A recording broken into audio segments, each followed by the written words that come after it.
स्वदेश फर्किनु अघि चिनिया विदेश मन्त्री वाङ यीले राष्ट्रपति विद्यादेवी भण्डारीदेखि दुई ठूला वाम राजनीतिक दलका शीर्ष नेतासँग भेट गरे। एमाले अध्यक्ष केपी शर्मा ओली र माओवादी अध्यक्ष पुष्पकमल दाहालसँग वाङले करिब 45 मिनट भेटे। जुन भेटमा दुवै दलका नेताले बीआरआई अन्तर्गतका आयोजना छिटो अगाडि बढाउन वाङको ध्यानाकर्षण गराए। सरकारी पक्षसँगको छलफलमा ओझेल परेको बीआरआईलाई एमाले र माओवादी केन्द्रले जोड तोडले उठाए पनि चीनले ठोस जवाफ दिएन।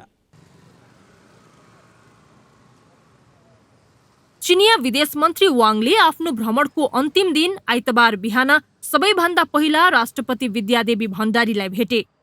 बिहान 10 बजे सुरु भएको भेट करिब 45 मिनट चल्यो। भेटमा राष्ट्रपति भण्डारीले चीन र नेपाल बीच शनिबार भएको 9 बुँदे समझदारी कार्यान्वयनमा जोड दिइन्।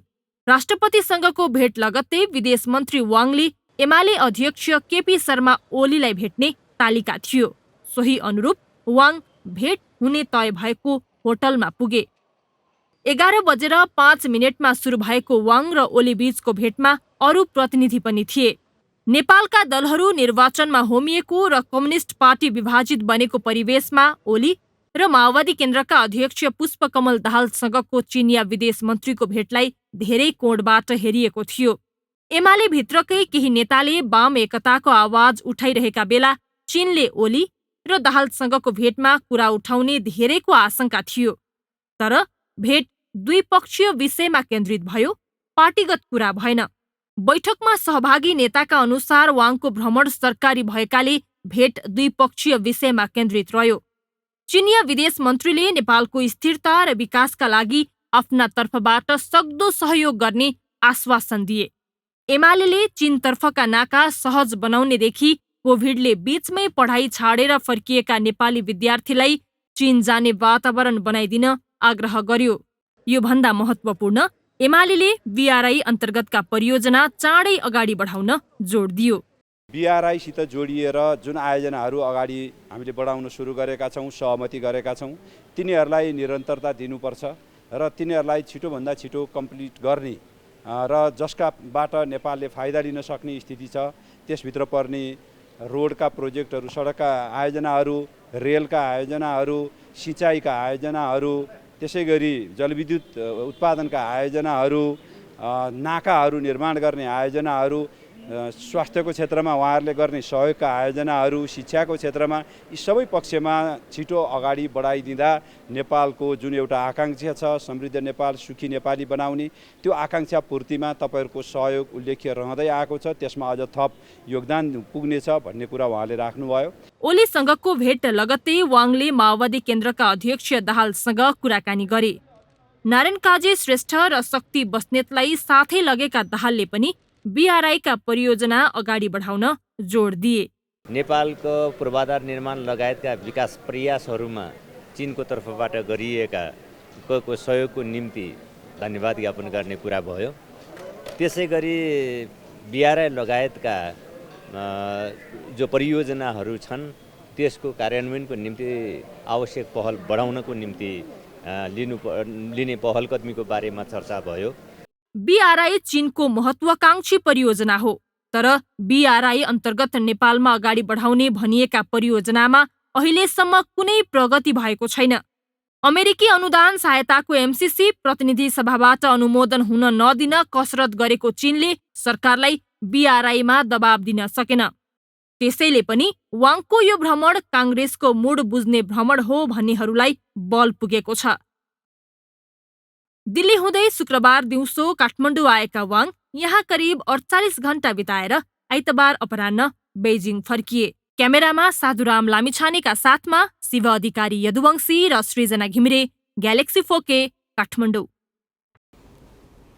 दुई वाम दलका नेताले चीनको महत्वाकांक्षी कार्यक्रम बेल्ट एन्ड रोड अर्थात् बीआरआई अन्तर्गतका आयोजना अघि बढाउन चाहेको बताए पनि यसपालि नेपाल सरकारको तर्फबाट भने चीनले निकै अनिरीक्षित परिस्थितिको सामना गर्नु परेको छ। चीनले निकै महत्त्व दिएको र पछिल्ला 6 वर्ष यता हरेक द्विपक्षीय वार्ताको प्रमुख मुद्दा बन्दै आएको बीआरआई कार्यक्रम यसपटक औपचारिक एजेन्डामै परेन। चीनले बीआरआई अन्तर्गतका परियोजना यस अघि बढाएर साझेदारी फराकिलो बनाउन आग्रह गरे पनि नेपालले थप अध्ययन गर्नुपर्ने भनेर पन्छाइदियो। एमसीसीमा चिनिया अपेक्षा विपरीत निर्णय लिएको नेपालले BRI पन्छ्याइदिएपछि दुई देशबीचको सम्बन्धमा थप चिसोपनाको सङ्केत गरेको छ। चीनले निकै महत्त्व दिन खोजेको BRI को विषय नेपाल सरकारको अनिच्छाका कारण औपचारिक छलफलको सूचीमा नै चढेन। 6 वर्षअघि नेपालले फ्रेमवर्क सम्झौतामा हस्ताक्षर गरिसकेको BRI अन्तर्गत अघि बढाउन यसअघिका सरकारले विभिन्न परियोजना नै प्रस्ताव गरिसकेको अवस्थामा यसपालि नेपाल आश्चर्यजनक रूपमा पछि हट्यो। चीनले ताकेता गर्दा पनि नेपालले यसबारे थप अध्ययन गर्नुपर्ने तर्क गरेर BRI को विषयलाई तामेलीमा राखिदियो र BRI अन्तर्गत अघि बढाउने गरी प्रस्ताव गरिएका केरुङ काठमाडौँ रेलमार्ग लगायत रणनीतिक परियोजनालाई पनि अहिलेको सरकारले BRI अन्तर्गत नभई छुट्टै आयोजनाका रूपमा अघि बढाउने गरी कुरा भएको बताएको छ। BRI अन्तर्गत कनेक्टिभिटीका कुराहरू भएका छन्, तर खास गरेर स्पेसिफिकल्ली BRI अन्तर्गतैका भनेर नभनिकन अब यो BRI को जुन एउटा रेलवे इम्प्लिमेन्टेसन प्लान छ त्यसको अध्ययनहरू गर्न बाँकी नै छ। त्यो अध्ययन हामीले पहिला एउटा चाहिँ प्री फिजिबिलिटी स्टडीको लागि केही कमेन्ट थियो, त्यो कमेन्टहरू यता आएका छन्। अब हामीले चाहिँ त्यसलाई पनि हेरेर फेरि उहाँहरूसँग छलफल गरेर अब आगामी दिनहरूमा फेरि अर्को भ्रमणमा यसलाई कसरी अगाडि बढाउने भन्ने कुराहरूमा र यसको मोडालिटीको बारेमा पछिल्ला आउने वर्षहरूमा जब पाउने दिनहरूमा जब यस्ता उच्च स्तरीय चाहिँ भ्रमणहरू हुन्छन् त्यो बेलामा चाहिँ छलफल हुनेछ। त्यसो त चिनिया विदेश मन्त्रीको भ्रमण नै काङ्ग्रेस नेतृत्वको गठबन्धन सरकार आएपछि नेपालले चालेका कतिपय कूटनीतिक कदममा असहमति र आशंकाको पोको बोकेर नै भएको थियो। खास गरी चीनको गहिरो चासो रहेकै अवस्थामा नेपालले MCC अनुमोदन गरिदिएपछि हतार हतार आफ्ना सरोकार राख्न वाङ पाकिस्तान, अफगानिस्तान र भारत हुँदै नेपालको म्याराथन भ्रमणमा आइपुगेका थिए। उनले नेपाल समक्ष मुख्यतः 3वटा पक्षबाट आफ्ना सरोकार राखेको चिनिया पक्षले उल्लेख गरेको छ। 1.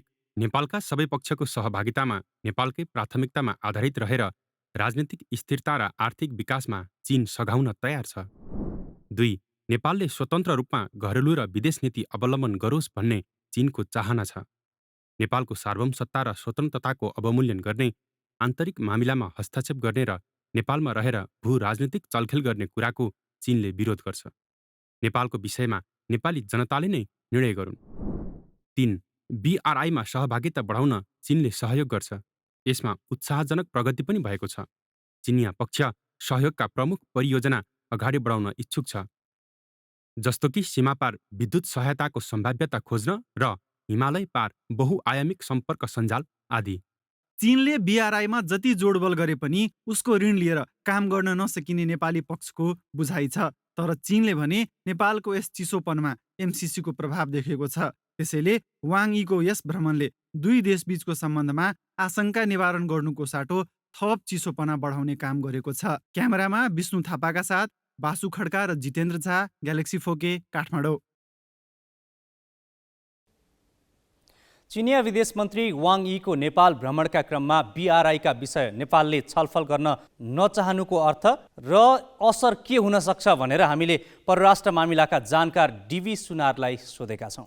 बेल्ट एन्ड रोड इनिसिएटिभको जुन यो सी जिनपिङको सिग्नेचर फरेन पोलिसी अन्तर्गतको महत्त्वपूर्ण प्रोजेक्ट हो, यसलाई बेस्ट इन्ट्रेस्टमा रूपान्तरण गर्नुको लागि अब हाम्रो पक्षबाट नै कसरी अगाडि बढाउन सकिन्छ, चीनका यो सम्बन्धी बेल्ट एन्ड रोड इनिसिएटिभ सम्बन्धी अधिकारीहरूसँग हामीले कसरी प्रस्तुत हुन्छौँ र यो राष्ट्रको सर्वाङ्गीण विकासको लागि कसरी त्यो प्रोजेक्टलाई बेस्ट इन्ट्रेस्टमा हामीले रूपान्तरण गर्नुपर्छ भन्ने सन्दर्भमा विहङ्गम अझ यसमा चाहिँ द्रुत गतिमा अगाडि बढाउने सन्दर्भमा काम गर्नुपर्छ भन्ने मलाई लाग्छ।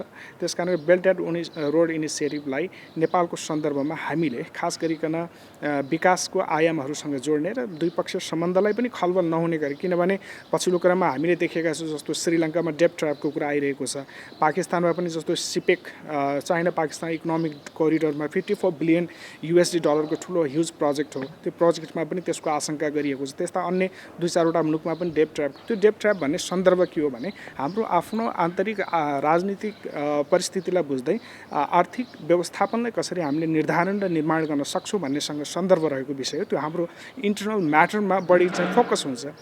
त्यसकारणले गर्दाखेरि यी सबै यावत पक्षहरूलाई केलाउँदै नेपालले आफ्नो इन्ट्रेस्टमा बेल्ट एन्ड रोड इनिसिएटिभलाई कसरी लागू गर्न सकिन्छ भन्ने कुरामा अझ विहङ्गम गृह कार्य गर्न जरुरी छ। BRI एसिया, मध्यपूर्व र युरोपलाई चीनसँग जोड्नका लागि अघि सारिएको चीनको महत्त्वाकांक्षी बहुआयामिक परियोजना हो। यस परियोजनाले विश्वको 60% जनसङ्ख्यालाई प्रभाव पार्छ। 100 भन्दा बढी देशलाई जोड्ने यस बृहत पूर्वाधार कार्यक्रममा 2600 परियोजना छन्। नेपाल BRI-सँग कसरी जोडियो र यसबीचमा कहिले के काम भए त? हेरौँ ग्यालेक्सी संवाददाता पवन तिमेल सिन्हाको यो प्रस्तुति। विक्रम सम्वत 2070 काजाकिस्तान स्थित नाजारबायेव विश्वविद्यालयमा सम्बोधनका क्रममा चिनिया राष्ट्रपति सी चिनफिङले विकास रणनीति सिल्क रोड इकोनोमिक बेल्ट घोषणा गरेका थिए। त्यसको 1 महिनापछि इन्डोनेसिया पुगेर उनले 21st सेन्चुरी म्यारिटाइम सिल्क रोड निर्माणको प्रस्ताव गरे। पछि यी दुवैलाई मिसाएर चिनिया राज्य परिषदको योजनामा वन बेल्ट वन रोडका रूपमा अघि सारियो। सीले भाषण गरेको 1 वर्षपछि चिनिया विदेश मन्त्री वन बेल्ट वन रोड OBOR को प्रस्ताव लिएर नेपाल आए। 2071 पुस 11 वाङ यी समक्ष तत्कालीन प्रधानमन्त्री सुशील कोइरालाले OBOR सहभागी हुने प्रतिबद्धता जनाए। 2072 चिनिया राज्य परिषदले यस रणनीतिको नाम फेरेर बेल्ट एन्ड रोड इनिसिएटिभ अर्थात् BRI राख्यो। नेपालले प्रतिबद्धता जनाएको 3 वर्षपछि माओवादी अध्यक्ष पुष्पकमल दाहाल नेतृत्वको सरकारले BRI समाहित हुने समझदारी नै गर्यो। तत्कालीन उप प्रधानमन्त्री कृष्णबहादुर महरा नेतृत्वको टोली बेजिङमा पुगेर BRI हस्ताक्षर गरेको थियो। 2075 असार 7 गते चीन भ्रमणमा गएका तत्कालीन प्रधानमन्त्री KP शर्मा ओलीले आफ्ना समकक्षी ले खछ्याङ समक्ष BRI का लागि 35 परियोजना प्रस्तुत गरे। त्यसलाई चीनले 1 अङ्कमा घटाउन भनेपछि नेपालले 9 वटामा झारेको थियो। नेपालले BRI अन्तर्गत प्रस्ताव गरेका परियोजनामा रसुवागढी काठमाडौँ सडक स्तर उन्नति, किमाथाङका लिने सडक निर्माण, दिपायलबाट चिनिया नाकासम्मको सडक, टोखा विदुर सडक सुरुङसहित लगायतका छन्। त्यस्तै गल्छी रसुवागढी केरुङ 400 kV विद्युत प्रसारण लाइन, केरुङ काठमाडौँ रेलको सम्भाव्यता अध्ययन, तमोर जलविद्युत परियोजना 762 मेगावाट, फुकोट कर्णाली परियोजना 426 मेगावाट र मदन भण्डारी विश्वविद्यालय छन्। तर त्यसबारे चीनले के जवाब पठायो भन्ने हालसम्म सरकारले आधिकारिक रूपमा बाहिर ल्याएको छैन। 2076 वैशाख 14 चीनले आयोजना गरेको दोस्रो BRI अन्तर्राष्ट्रिय सहयोग शिखर मञ्चमा राष्ट्रपति विद्या भण्डारी सहभागी भइन्। BRI अन्तर्गत 2 देशबीच सीमा पार बहुआयामिक पूर्वाधार सञ्जाल trans Himalayan multi connectivity network अघि बढाउने सहमति गरिन्। त्यही वर्ष असोजमा राष्ट्रपति सी चिनफिङ नेपाल आए। सीकै भ्रमणताका चिनिया पक्षले BRI अन्तर्गत रेल सञ्जालको विषय उठायो। सीले नेपाल अब भूपरिवेष्टित मुलुकबाट भूजडित भएको बताए। सीको यो भाषणले BRI का परियोजना अघि बढ्ने सङ्केत दिएको थियो। तर यही बीचमा 2 वर्ष कोभिड महामारीले खायो। BRI को चर्चा सेलायो। गत कार्तिक 2 गते एकाएक चिनिया विदेश मन्त्री वाङ यीले नेपाली समकक्ष नारायण खड्कालाई टेलिफोन नै गरी BRI बारेको कुराकानी गरे। गत शुक्रबार मात्रै नेपाल आएका वाङ यीले BRI अन्तर्गत सहकार्य विस्तारका लागि इच्छुक रहेको बताएका थिए। शनिबार परराष्ट्र मन्त्रालयले विज्ञप्ति निकाल्दै खड्कासँग प्रतिनिधि मण्डल स्तरीय वार्तामा नेपाल र चीनले 9 वटा सम्झौतामा हस्ताक्षर भएको जानकारी दियो। तर त्यस विज्ञप्तिमा BRI को विषय कतै केही उल्लेख छैन।